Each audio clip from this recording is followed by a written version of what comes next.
Finally बिदिब्ला नोंथांमोना दिपेन बर' बिथांखौ UPPL आव जइन जानायखौ नुबाय। बिथाङा राजखान्थिनि फोथाराव आगान होबाय। एबसुनिफ्राय रिजाइन होनानै बिथाङा UPPL आव जइन जाबाय। बिथाङा MLA गेलेसिगोन, MLA केन्डिडेट महरै गसंगोन अदालगुरि समस्तिनिफ्राय बेबादि मिथिनो मोननाय जादों। बिथाङा देरहागोना रोखा होननानै बै जायगानि सुबुंफोरा बुंदों। स' राजखान्थिनि मुलुगाव सासे गोदान बर'नि गेदेमा नेतानि एन्ट्रि जानायखौ जों नुदों। बबेखानि माखासे जोङो सम सम बेबायदि गेदेर दैदेनगिरिफोरखौ राजखान्थियाव हाबबोनायखौ नुबोदों। नाथाय गोबाव सम जाबायमोन बेबादि थांनाय 5 बोसोराव गेदेर नेताया बेबायदि एन्ट्रि जायाखैमोन। अनजालि दैमारि बिथांजोनि बादै गुबुनखौ जों बेबायदि नुवाखैमोन। स' दिपेन बर'आ फाइनालि राजखान्थिनि फोथाराव आगान होबाय। बिथाङा दिनै राजखान्थियाव जइन जानानै that means political party UPPL आव जइन जानानै मा बुंखो बेखौ नोंथांमोना आङो होगासिनो दङ। नोंथांमोना खोनाखाबाय जानांगौ। थेवब्लाबो नोंथांमोना आंनि चेनेलनि थ्रुयैबो बिथाङा मा बुंदों, मा टारगेट लादों, मा मावनो टारगेट लादों, मा बुंदों बिथाङा बिटिआर गोजोन गोरोबथानि बाथ्राफोरखौ लानानै बेखौ नोंथांमोना मिथिनो मोनगोन। जानांगौ बे गोरोबथाया जेरै जानांगौमोन ओरै जायाखैसै आरो बे टारगेटजोंनो बेखौ सुफुंनो थाखाय बिथाङा बर' जातिनि मोजांनि थाखाय, बर' जातिखौ जौगानो थाखाय, खामानि मावलांनो थाखाय बिथाङा गोसो जानानै पलिटिक्सआव हाबदों। 25 बोसोर बिथाङा दुलाराय बर' फरायसा आफादाव खामानि मावबोबाय। बबेखानि दुलाराय बर' फरायसा आफादखौ आथिखालाव जोंनि माखासे बर' सुबुंफोरानो एबसु आफाद बा माने एबसु नेता माने एसेबां बेसेन होनानै बुङा आरो। नाथाय बे जोंनि थाखाय जोबोर मोनसे गेदेर आफाद। बर'नि साफ्रोमबो दैदेनगिरिया माबा नङा माबा मोनसे समाव दुलाराय बर' फरायसा आफादनिफ्राय थांनाय जायो। मेक्सिमामानो 99%। बिनिखायनो फिउचारावबो जोंनि जुदि गेदेमा नेता उजिनो गोनांबा बे दुलाराय बर' फरायसा आफादनिफ्रायनो उजिनांगोन। मानोना ना BLT दंबावो ना NDFB दंबावो। जिखिनि नेता जानांगौमोन बिसोरनिफ्राय जाखाबाय आरो गोदानै बिसोरनिफ्राय जेबो नेता उजिनायखौ जों दासिम नुवाखै। जोंनि थुनलाइ आफाद, बर' थुनलाइ आफाद, बर' साहित्य सभा आरो एबसु बे मोननैनिफ्रायनो जोंनि नेताफोरा बांसिन उजिबोदों। बेनिखायनो आङो बे भिडिअनि गेजेरजोंबो आं बेखौ बुंगोन दुलाराय बर' फरायसा आफादनिफ्राय जेसेबां नेता ओंखारनानै थाङा मानो थालांनाय नेताफोरा बे आफादखौ मोजाङै दैदेनगोन आरो बेवहाय जोंनि साफ्रोम बर' रायजो राजाफोरा सापर्ट खालामनांगोन। जोंनि बर'फोरनि गेजेराव जुदि गोख्रों नेता उजिनोबा, दैदेनगिरि उजिनोबा, लिडारानो जा जियानो जा उजिनोबा जोंनो बेफोर आफादखौ नांगोन। बे बाथ्राखौ जों अरायबो ध्यानाव लानाया मोजां। अरायबो ध्यानाव लानाया मोजां। नाथाय बे आफादखौनो जोङो खोमोरनो, फोजोबस्रांनो नागिरदों। दिनै दिपेन बर' बिथाङा पलिटिक्सआव फैनाय लोगो लोगो मा बुंदों मानसिफोरा माखासे आगोलबो बुंखाबाय थादोंमोन। एबसु माने UPPL, UPPL माने एबसु। बेबायदि बुंबाय थाखायो नङा होमबा। आरो दिनै बिथाङा UPPL आव जइन जाबावबाय आरो मोजांसो जाबावबाय। नाथाय बे जोंनि हारिनि खहा। एबसु माने UPPL, UPPL माने एबसु। बे भाषाखौ जोंनि मानसिफोरा गावनो बुंना गावनियावनो जुमुदै गानना लाबाय थादों।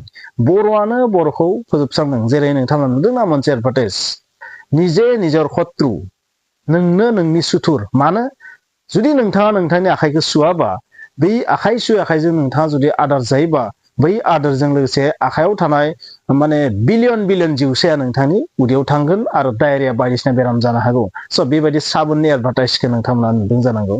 स' बर'आनो बर'नि सुथुर। स' जियानो जाया मानो बिथाङा मा बुंदों बेखौ नोंथांमोना खोनासंनो हागोन। आरोबाव मोनसे बाथ्राखौ आं बुंबावखागोन, बिथाङा पलिटिक्सआव फैनो नांगौना नाङामोन। बिथाङा साकरि गारनानै दुलाराय बर' फरायसा आफादाव थानानै बर' हारिखौ सिबिबोबाय आरो बिथाङा दिनै ना साकरि मावफिननो हागोन ना माबा मावफिननायनि बैसो दं, जेबो गैया। स' बिथांबादि मानसिया जुदि राजखान्थियाव थाङाबा सोर थाङो। बेनिखायनो जोंनि बर' सुबुंफ्रा बिथांखौ राजखान्थियाव फैनायखौ बरायनांगौ होननानै आं बुंगोन। जेन होयो देरहायो बियो नोंथांमोननि बिसय। नाथाय बेबायदि सुबुङा देरहानाया जोंनि थाखाय एसेबांदि गाज्रि जागोन बेखौ आं साना आरो। देरहानाया अदालगुरिनि मानसिफोरनि आखायाव, फेजेननायाबो अदालगुरिनि मानसिफोरनि आखायाव। बिथाङा जुदि बे समस्तिनिफ्राय गेलेबा, जाय समस्तियाव गेलेयो बिथांमोननि खामानि, जोंनि खामानि नङा बे, नङा होमबा। स' बिदिब्ला नोंथांमोना बुजिबाय आं मा बुंनो नागिरदों, बिथाङा मा बुंदों बेखौ नोंथांमोना खोनासंनानै ला आरो खोनासंनानै बुजिनो नाजा जे बिथाङा थारैनो बिथाङा बुंनाय बायदि जुदि खामानिखौ मावफुंनांगौबा बिथांखौ खनसे देरहानांगोन, नङा होमबा।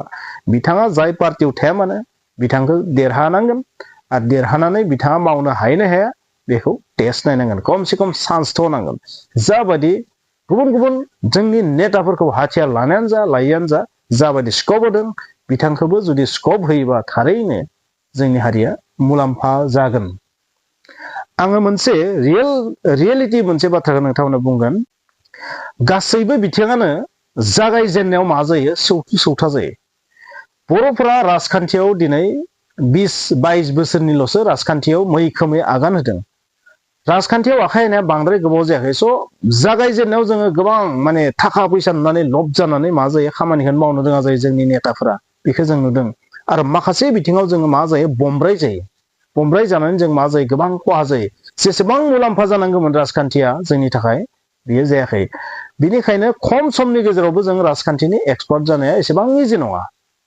लासै लासै बेवहाय मानसिफोरा नेताफोरा गोरों गोरा नेताफोरा एन्ट्रि जालांबाय थागोन एक्सपिरियेन्स जालांबाय थागोन आरो लासै लासै रांखान्थि बिथिङावबो जों स्ट्रं जालांबाय थागोनथ' आरो मोनसे समाव जों मा खालामनो हागोन गावनि हारिखौ गोख्रों खालामनो हागोन मानोना बै पलिटिकेल बेकग्राउन्डआव थांनानै फेलार जानाय साक्सेस जानायखौ नायनानै जों बासि बासि मा मावनांगोन फिउचाराव नेताया माबायदि जानांगोन माबायदि खामानिखौ मावनांगोन बेफोरखौ जों समजों लोगोसे हिसाब निकास खालामनानै बुजिलांगोन खमसे खम जोंनो 30 बोसोरथ' नांगोन पलिटिक्सआव जों सांग्रां जानो थाखाय स्ट्रं जानो थाखाय बेनिखायनो जोंनि गोख्रों नेताफोरा पलिटिक्सआव हाबनाया दरकार जाम्बा जाम्बिखौ पलिटिक्सआव दोनना लाब गैया नोंथाङा थारैनो बुजिबाय खोनासंना ला बिथाङा गोलाव सम दुलाराय बर' फरायसा आफादनि हाबा मावनायनि उनाव मैया आङो दुलाराय बर' फरायसा आफादनिफ्राय बिदाय लाबाय आरो दिनै आङो बिटिआरनि मोनसे आनसलिक दल UPPL दोलोआव आङो जगदान जादों उदालगुरिनि बे टाउनाव आरो बेखायनो आङो बे खोथाखौ स्पष्ट बुंनो नागिरो जे बर' हारिनि थांना थानाय आरो गुबुन गुबुन हारि माहारिनि जिखिनि जेंना जेंसि दङ बर' गोजोन गोरोबथानि मोनफ्रोमबो दफाखौ आखरे मावनांगौ लोगोसेनो गामि सोसननांगौ 125 एमेन्डमेन्ट पास खालामनांगौ जि खामानिखौ गणतान्त्रिक भाबै बायजोआव थानानै मावबाय बे खामानिखौ सिङाव थाना सिस्टेमाव थांनानै सरकारजों जुजिनानै गिबि मन्थ्रिजों रायज्लायनानै नारसिननानै बेखौ समाधान खालामनांगौ आंनि कर्तब्य आरो बेखायनो बे कर्तब्यखौ आङो पालन खालामनो थाखाय रायजोखौ सिबिनो थाखाय समाजखौ सिबिनो थाखाय आरो राजनीतिक सामाजिक भाबै रायजो राजानि जौगानायनि खामानि मावनो गोरिब गुन्द्रानि जौगानायनि खामानि मावनो थाखाय आं आवगायबोदों रायजो राजाया बिसास लाखि आं रायजो राजानि सायाव बिसास दङ आरो रायजो राजाखौ बिसासाव लानानै गोरिब गुन्द्रानि न'आव थांगोन रायजो राजानि न'आव थांगोन न'खर थांगोन आरो आङो बे खोथाखौ स्पष्टयै बुंदों जे उदालगुरियाव मेडिकेल कलेज हस्पिटाल गायसननांगौ उदालगुरियाव इउनिभार्सिटि गायसननांगौ उदालगुरियाव इन्जिनियारिं कलेज गायसननांगौ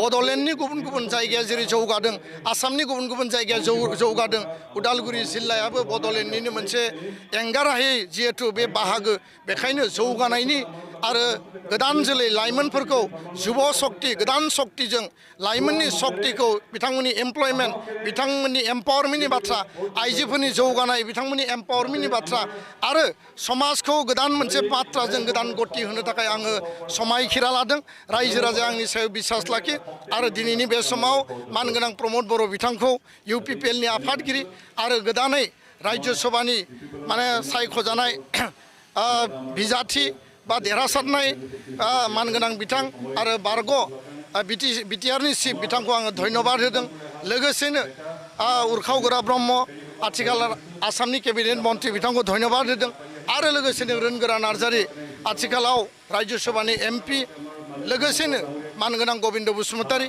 बारग' डेपुटि चिफ आरो उदालगुरि समस्तिनि मानगोनां MLA बिथांखौ आं धन्यबाद होदों बिथांमोना आंखौ गावनि दोलोआव बजबनानै लाबाय फैबाय थानाय समाव हारिनि सार्थनि थाखाय समाजनि सार्थनि थाखाय प्रत्येक रायजो राजानि सार्थनि थाखाय आङो गोसो होसारनानै हाबा मावगोन बे आंनि थांखि बेयाव जाति धर्म भाषा बासियालासेनो बयनिबो थाखाय हाबा मावनाया आंनि थांखि बेखिनिखौ फोरमायबाय जेखि थांखि लादों बे थार थांखि होननानै आं सानो आरो गोबां दोलो आंखौ हांख्रायदोंमोन आं बिथांमोननि जि प्रस्ताब बे सन्मान बेखौ आङो मान होदों मर्यादा होदों खिन्थु आङो गासैबो बिसार बिबेसना खालामनानै UPPL दलाव जगदान खालामनायखौ आङो आजावनानै लादों आंहा गुबुन कुनु दलनि फारसे गाज्रि मोननाय रागा जोंनाय हामा मोननाय गैया बयखौबो दोलोखौनो आं सन्मान होयो नाथाय आदर्शगत भाबै आङो UPPL दोलोआव थानानै हारि सिबिनायनि थाखाय खोथा सानदों आरो हारि सिबिनायनि एकमात्र आंनि एजेन्डा थेंक इउ